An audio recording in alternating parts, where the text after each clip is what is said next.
আসসালামু আলাইকুম রহমতুল্লাহ। বিডিজ ওপেন সলিউশনের নতুন একটা ভিডিওতে আপনাদের সবাইকে স্বাগতম। আশা করি সবাই ভালো আছেন, সুস্থ আছেন। তো ভিউয়ার্স, আজকের ভিডিওতে আমরা পরিবার পরিকল্পনা অধিদপ্তরের পরিদর্শক পদের আপডেট নিয়ে আলোচনা করব। অনেকেই বারবার আমাকে নক দিচ্ছেন যে পরিবার পরিকল্পনা অধিদপ্তরের পরিদর্শক পদের কোনো আপডেট আছে কিনা। তো আজকের ভিডিওতে আমরা সেই পরিদর্শক পদের আপডেট নিয়ে আলোচনা করব এবং আপনাদেরকে দেখিয়ে দেব। আপনারা নিজের চোখে দেখবেন যে আদালতের রায় কি হচ্ছে এবং আদালত কি করতেছে এই বিষয়ে। মূল ভিডিওতে ফিরে যাব তার আগে একটি কথা বলে নিই। আপনি যদি আমাকে প্রথমবার দেখে থাকেন তাহলে অবশ্যই চ্যানেলটি সাবস্ক্রাইব করে পাশে থাকা বেল আইকনটি প্রেস করে রাখবেন এবং আজকের ভিডিওতে গুরুত্বপূর্ণ ইনফরমেশন দেব যেগুলো অনেকেই জানেন না। তো এই বিষয়গুলো জানতে পারলে আপনারা নিজেরাই বুঝতে পারবেন যে আদালতের রায় কি হচ্ছে, কখন কি রায় দিচ্ছে।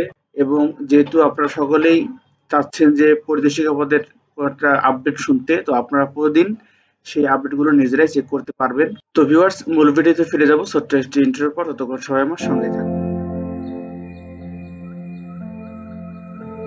অসংখ্য ধন্যবাদ এতক্ষণ আমার সাথে থাকার জন্য। তো আজকের ভিডিওতে মূলত আমরা পরিদর্শক পদের আপডেট নিয়ে আলোচনা করব। আমরা এর আগে হাজারবার শুনেছি যে বাংলাদেশ পরিবার পরিকল্পনা দপ্তর তারা কিন্তু 1080টি পদে পরিদর্শক পদের সার্কুলার প্রকাশ করেছিল এবং সেই সার্কুলারের পরীক্ষা হয়েছিল লিখিত পরীক্ষা এবং মৌখিক পরীক্ষা। মৌখিক পরীক্ষা হওয়ার পরে কিন্তু তারা ফলাফল প্রকাশ করেনি এবং এক পর্যায়ে বলে দিয়েছে যে ফলাফলটি বাতিল করে দেওয়া হয়েছে এবং নতুন করে পরীক্ষা নেওয়া হবে। এর প্রতিবাদেই কিন্তু প্রার্থীরা আন্দোলন করে এবং মামলা করে, যার ফলশ্রুতিতে আজকের এই পরিস্থিতি। তো ভিউয়ার্স, আমরা অনেকদিন থেকে শুনে আসছি যে মামলা হচ্ছে, রায় হচ্ছে। মোটামুটি এই বছরের শুরু থেকেই কিন্তু বিভিন্ন রায় চলে আসছে। আমরা অনেকভাবে আপনাদেরকে জানানোর চেষ্টা করেছি, কিন্তু কোনোভাবে কোনো রায় ফাইনাল পর্যায়ে চলে যায়নি। তো আজকে আমরা দেখব পরিবার পরিকল্পনা অধিদপ্তরের পরিদর্শক পদের আদালতের রায়গুলো কিরকম হচ্ছে এবং চূড়ান্ত রায় কি এখন পর্যন্ত। তো আমরা চলুন সুপ্রিম কোর্টের ওয়েবসাইট থেকেই দেখে নিই। তো ভিউয়ার্স, আশা করছি আপনারা ইন্টারফেসটি দেখতে পাচ্ছেন। যারা প্রতিনিয়তই মামলার রায় শুনতে আমাকে নক দেন এবং সবসময় বিভিন্ন চ্যানেলের দ্বারস্থ হন, তাদের বলবো আপনারা চাইলে আপনাদের ফোনেই কিন্তু আপনারা মামলার রায়টি দেখে নিতে পারেন। আমি এটি আপনাদের শেখাচ্ছি না, জাস্ট আপনাদের মামলার রায়টি দেখাবো বিধায় আমি সেই প্রসেসে আগাচ্ছি, যাতে করে আপনারা দেখে শিখতে পারেন এবং আশা করছি অনেকে জানেন। তো আপনাদের মামলার ডিভিশনটি হচ্ছে হাইকোর্ট ডিভিশন এবং কেস ক্যাটাগরি হচ্ছে রাইট কেস এবং আপনাদের কেসের টাইপ হচ্ছে রাইট পিটিশন, যেহেতু আপনাদের ফলাফল লেখা হচ্ছে রাইট পিটিশন।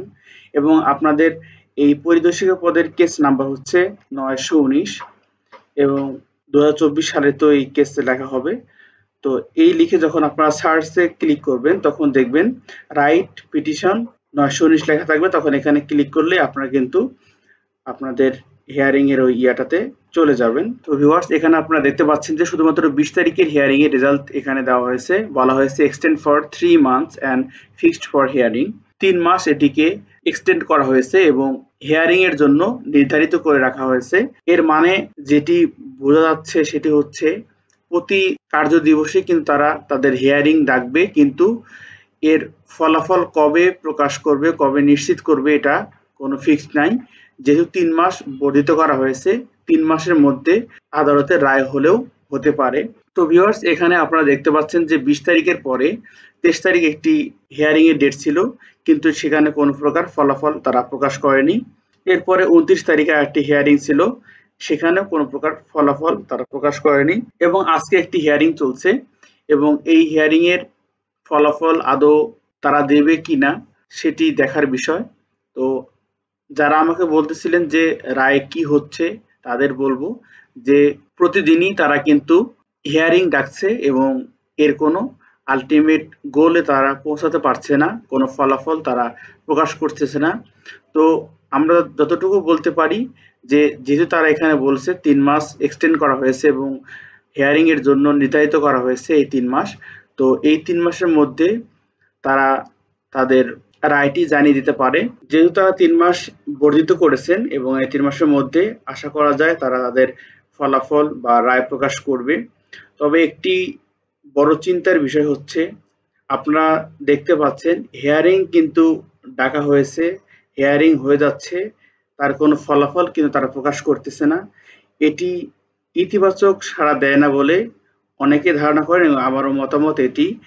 যেহেতু হিয়ারিং হচ্ছে, তার তো অবশ্যই কোনো একটি রায় হওয়ার কথা, কিন্তু সেই রায়গুলো কিন্তু তারা প্রকাশ করতেছে না। তো এ নিয়ে অনেকে দুশ্চিন্তা রয়েছেন। এরকম হতে থাকলে কিন্তু পরিবার পরিকল্পনা অধিদপ্তর তারা আদালতের কাছে এমনটি আবেদন করতে পারে, যেহেতু এই রায়টি অনেক লেন্দি হচ্ছে, তো তাদেরকে একটি অনুমতি দেওয়া হোক, তারা যাতে করে নতুন সার্কুলার প্রকাশ করতে পারে। এবং এরকম যদি কোনো প্রকার চাওয়া থাকে পরিবার পরিকল্পনা অধিদপ্তরের, তাহলে কিন্তু অনেক বড় বিপদের আশঙ্কা হতে পারে প্রার্থীদের জন্য। কেননা আদালত তো ভাববে যে যেহেতু এই প্রসেসটি অনেক লেন্দি হচ্ছে এবং পরিবার পরিকল্পনা অধিদপ্তরের বিভিন্ন সেবা খাতে অনেক লোকবলের প্রয়োজন, তো এই দিক বিবেচনা করলে কিন্তু যদি হাইকোর্ট থেকে এই নির্দেশনা দেয় যে আপনারা নতুন সার্কুলার প্রকাশ করতে পারবেন, তাহলে কিন্তু আপনাদের এই ফলাফলটি এরকম ভাবে ঘুরাতে ঘুরাতে একসময় স্টপ হয়ে যেতে পারে। এটি আমার ধারণা, আমি বলতেছি না যে এরকমই হবে। তবে যদি কোনো কারণে পরিবার পরিকল্পনা অধিদপ্তর হাইকোর্টের কাছে এরকম আবদার করে যে আমাদেরকে নতুন সার্কুলার প্রকাশ করার অনুমতি দেওয়া হোক এবং এই পরিদর্শিকার 1080টি পদের যখন একটি সুরাহা হবে, মামলার রায় হবে, তারপরে আমরা এই বিষয় নিয়ে তৎক্ষণাৎ ডিসিশন গ্রহণ করব এবং মামলার রায় অনুযায়ী পদক্ষেপ গ্রহণ করব, তখন কিন্তু আদালত চাইলেও তাদের এই আবদারটি মেনে নিতে পারে এবং নতুন সার্কুলার প্রকাশের অনুমতি দিতে পারে। যদি কোনোভাবে নতুন সার্কুলার প্রকাশের অনুমতি দেওয়া হয়, তাহলে ধরে নেবেন যে আপনাদের 1080টি পদের যে পরিদর্শিকা পদের ভবিষ্যৎ রয়েছে তার 2% থাকলেও থাকতে পারে। কেননা যখন তারা নতুন সার্কুলার প্রকাশ করার সুযোগ পাবে, তখন তারা কিন্তু আর এই ঝামেলা নিয়ে পড়ে থাকবে না, তখন তারা নতুনগুলো নিয়ে পড়ে থাকবে। তখন আপনাদের এই পরিদর্শিকা পদের ফিউচার অতল তলদেশে হারিয়ে যেতে পারে। তো আমি কাউকে আশাহত করছি না, এরকম হবে এরকম আমি বলছি না, তবে কিছুটা আভাস পাচ্ছি যে এরকম হওয়ার সম্ভাবনা রয়েছে। তবে যেহেতু কিছু কিছু ঊর্ধ্বতন কর্মকর্তা প্রার্থীদের পক্ষে রয়েছে, এটি খুব ইজিলি সম্ভব হবে আমার মনে হয় না। তো সবাই দোয়া করবেন যাতে করে কোনো প্রকার সমস্যা না হয়ে এই 3 মাস যে এক্সটেন্ড করেছে, এই 3 মাসের মধ্যেই যাতে করে একটি ফলাফল বা রায় প্রকাশ করে আদালত থেকে। তো ভিউয়ার্স, আপনাদেরকে যে কথাটুকু বলবো সেটি হচ্ছে, আপনারা যারা আমাকে প্রায় নক দিচ্ছেন যে ভাইয়া আদালতের রায় কি হলো, তাদেরকে বলবো যে আমাকে বারবার নক দেওয়ার দরকার নেই। যদি আপনাদের প্রয়োজন হয় আদালতের রায় দেখার জন্য, আমি কিন্তু আপনাদেরকে আজকের রায় দেখানোর জন্য একদম খুঁটিনাটি দেখালাম যে কিভাবে আমরা রায় দেখি। তো আপনি চাইলে কিন্তু এভাবে সুপ্রিম কোর্টের ওয়েবসাইটে গিয়ে রায় দেখতে পারেন এবং কোনো সমস্যা হলে অবশ্যই আমাকে নক দিবেন, আমি চেষ্টা করব আপনাদের প্রবলেম সলভ করার জন্য। তবে যেটি না বললেই নয় সেটি হচ্ছে, আপনাদের এই পরিদর্শিকা পদের আপডেট নিয়ে কিছুটা শঙ্কা রয়েছে। যেহেতু কিছুদিন আগে আমি একটা আপডেট পেয়েছিলাম যে সমস্ত কার্যক্রম ওয়েল ডান, আপনাদের ফলাফল প্রকাশ করবে, তারপরেও কিন্তু সেটি ঘটেনি। এবং যে বিষয়টি আমরা জানতে পারলাম পরবর্তীতে, সেটি হচ্ছে আরো মামলার শুনানি হবে এবং 20 তারিখে একটি শুনানি ছিল।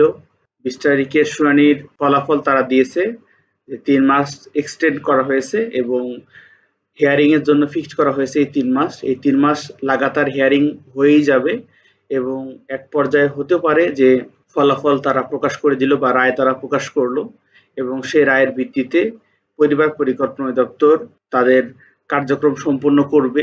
এতে করে আশা করা যায় যে পরিদর্শিকার যে প্রার্থী রয়েছেন তাদেরই লাভ হবে। এবং যদি কোনো কারণে পরিবার পরিকল্পনা অধিদপ্তর বা স্বাস্থ্য মন্ত্রণালয়ের থ্রুতে যদি আদালতের এই আর্জি পেশ করে যে আমাদের পরিদর্শিকার ফলাফলের যে রায়টি আছে এই প্রসেসটি অনেক লেন্দি হচ্ছে, আমাদের বাকি কাজগুলো এর জন্য স্থগিত রয়েছে, তো আমাদেরকে এই অনুমতি দেওয়া হোক যাতে করে আমরা নতুন সার্কুলার প্রকাশ করতে পারি এবং পাশাপাশি বাকি যে পদগুলো স্থগিত রয়েছে সেগুলোর কার্যক্রম সম্পন্ন করতে পারি। যদি এরকম কোনো রায় তারা সম্মতি প্রদান করে, অর্থাৎ আদালত সম্মতি প্রদান করে, তাহলে একটু সমস্যা হলেও হতে পারে। তো আশা করা যায় যে এরকম কোনো সমস্যা না আসুক, তার আগেই একটি ফলাফল চলে আসুক, এই আশাই ব্যক্ত করি। তো আজকে এইটুকু আপডেট ছিল, এবং পরবর্তী আপডেট জানতে পারলে আপনাদেরকে জানাবো। যিনি আমাকে আপডেটগুলো জানান তিনি আউট অফ রিচ, তাকে আমি কন্ট্যাক্ট করতে পারতেছি না, হয়তোবা কোনো কাজে ব্যস্ত রয়েছেন। তো নতুন কোনো আপডেট পেলে অবশ্যই আপনাদেরকে জানিয়ে দেওয়ার চেষ্টা করব। হয়তো কমেন্ট করার দরকার নেই, আমি যতটুকু আপডেট পেয়েছি অতটুকু জানিয়েছি। এবং কারো যদি মনে হয় এই আপডেট ঠিক নয়, আপনার কাছে যে আপডেট আছে ওটা আমাকে জানিয়ে দেবেন, আমি দর্শকদেরকে ওই আপডেট জানানোর চেষ্টা করব যদি আপনার আপডেটটি সঠিক হয়। তো ভিউয়ার সবাই ভালো থাকবেন, সুস্থ থাকবেন, আল্লাহ হাফেজ।